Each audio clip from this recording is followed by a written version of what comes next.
یه چالش بزرگه هارون این بود که میندازیمش موسی بن جعفر زندان. خب میندازیم زندانبان کی باشه؟ موسی بن جعفر زندانی نبود، زندانبان زندانی بود.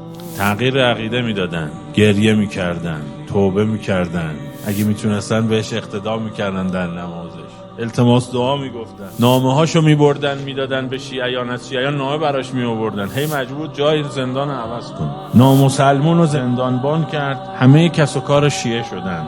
همین زندی ابن شاهک ملعون. از نواده های زندی ابن شاهک شاعر اهل بیت داریم ما، مثل کشاجه. لقد علموا ان یوم القدیر به جهلهم جر یوم الجمل. این بیت مال کشاجه. که همه میدونن که با اون خیانتی که در قدیر کردن جنگ جمل درست شد. اگه اونجا رفته بودن سر سفره علی، اینجوری مسلمان کشی هم نمیشد در جنگ. و حالا ابیات فراوانش. خواهر زندی ابن شاهک، غلام زندی ابن شاهک، معلم بچهای زندی ابن شاهک. کی زندانیه؟ موسی بن جعفر.